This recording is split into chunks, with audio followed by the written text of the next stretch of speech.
नमस्कार मित्रांनो, नर्सिंग एक ईश्वर सेवा. मी आरोग्य दिदी चॅनलमध्ये मी अक्षय तुम्हा सर्वांचं मनापासून स्वागत करते. तर मित्रांनो, आजच्या व्हिडिओमध्ये बघणार आहोत आपण 5 मार्काला विचारला जाणारा प्रश्न किंवा 15 मार्कामध्ये सुद्धा विचारला जाणारा 3 किंवा 4 मार्काला हा प्रश्न विचारला जाऊ शकतो. तर प्रश्न आहे जन्मजात विकृतीची कारणे. चाइल्ड हेल्थ नर्सिंगमध्ये विचारला जाणारा प्रश्न आहे. तर आपण बघूया जन्मजात विकृतीची कारणे. हा NM नर्सिंगवाल्यांना पण चाइल्ड हेल्थ नर्सिंगमध्ये विचारला जाणारा आणि GNM वाल्यांनाही विचारला जाणारा प्रश्न आहे, दोघांसाठीही आहे. तर आपण बघूया जन्मजात विकृतीची कारणे कोणती आहेत. तर तुम्हाला जेव्हा असा प्रश्न विचारला जाईल तेव्हा तुम्हाला असा ट्रायंगल बनवून तुम्ही लिहू शकता. अनुवंशिक कारणे अशा प्रकारे लिहू शकता आणि त्याच्यापुढे प्रत्येकाचं एक्सप्लेनेशन देऊ शकता. म्हणजे असा चार्ट बनवायचं आहे. म्हणजे अनुवंशिक कारणे, ठीक आहे, इतर कारणे असतात, ठीक आहे, गर्भाकडील कारणे अशी. तर आता बघूया आपण.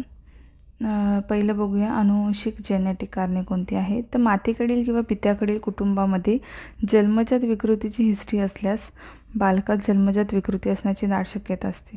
मातेकडील किंवा पित्याकडील कुटुंबामध्ये जन्मजात विकृतीची हिस्ट्री असल्यास बालकात जन्मजात विकृती असण्याची दाट शक्यता असते. त्याच्यानंतर क्रोमोझोमल डिफेक्ट्समध्ये काय आहे. तर क्रोमोझोमचे एकूण 23 जोडे असतात.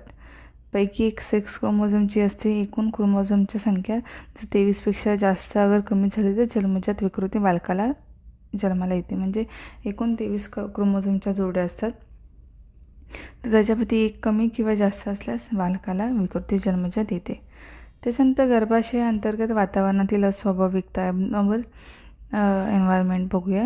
इंट्रायुटराईन एन्व्हायरमेंट. तर गर्भाशय अंतर्गत वातावरणातील अस्वाभाविकता बघूया. तर पहिला आहे, त्याच्यामध्ये प्रकार आहे. तर पहिला त्यातला प्रकार आहे जंतू संसर्ग, इन्फेक्शन. तर बऱ्याच प्रकारच्या रोगजंतूपासून वार गर्भाचे संरक्षण करते, परंतु काही व्हायरसेसना अडवू शकत नाही. बऱ्याच प्रकारच्या ज्या रोगजंतू आहेत त्यांच्यापासून वार गर्भाचं संरक्षण करते, पण काही व्हायरसना ज्या असतात त्यांना वार अडवू शकत नाही. उदाहरणार्थ measles, German measles, AIDS, rubella इत्यादी. गरोदरपणाच्या पहिल्या 3 महिन्यात जर्मन मिझल्सचा संसर्ग झाल्यास बालकात जन्मजात विकृतीची दाट शक्यता असते. त्याच्यानंतर दुसरा आहे क्षकिरण परिणाम, इफेक्ट्स ऑफ रेडिएशन. तर गरोदरपणाच्या पहिल्या 3 महिन्यात मातेची क्षकिरण तपासणी वारंवार झाल्यास, मातेस रेडिएशन ट्रीटमेंट चालू असल्यास, माता त्याच विभागात काम करत असल्यास. त्याच्यानंतर तिसरा आहे औषधांचा परिणामही होतो.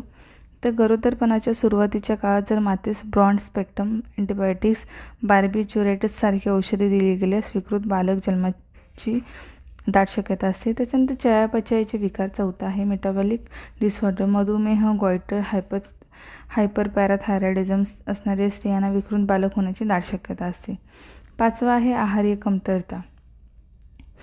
त्याच्यानंतर आहार्य कमतरतेमध्ये जीवनसत्वच्या कमतरतेमुळे, म्हणजे आहार्य जर कमी असेल, व्यवस्थित आहार नसेल मातेला, तर त्याच्यामुळे बालक विकृत होऊ शकतं. तर जीवनसत्वाच्या कमतरतेमुळे बालकांमध्ये हायड्रोकेफालस होतं. तसेच डोळ्यांची विकृत घडण झालेली असते.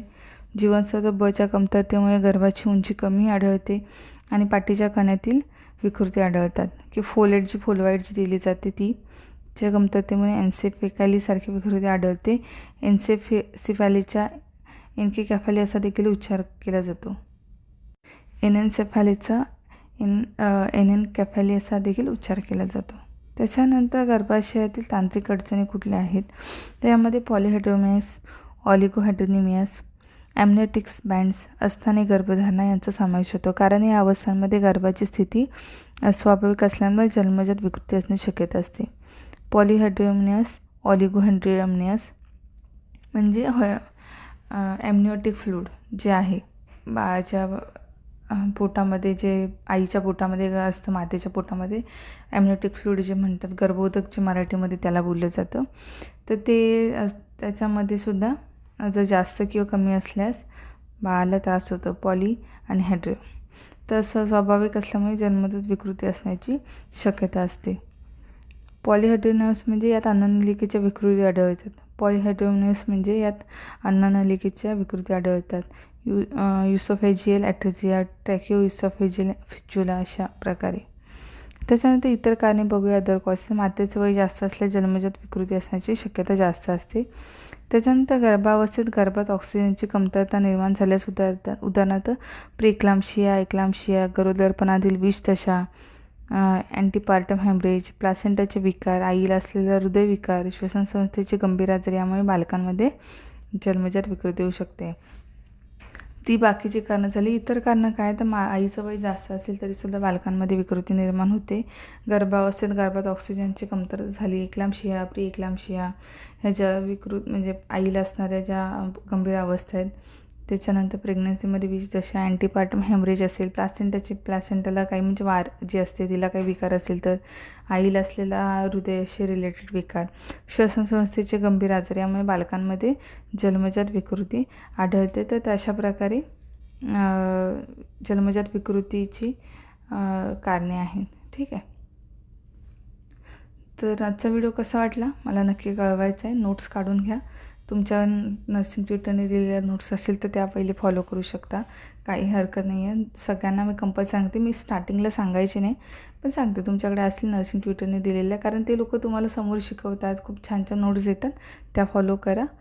आणि जर हे तुम्हाला फॉलो करायचं तर हे करू शकता, पण तुमच्या नर्सिंग ट्युटर आधी खूप इम्पॉर्टन्स तुम्हाला माहिती देत असतात, शिकवत असतात, त्याकडे फोकस द्या.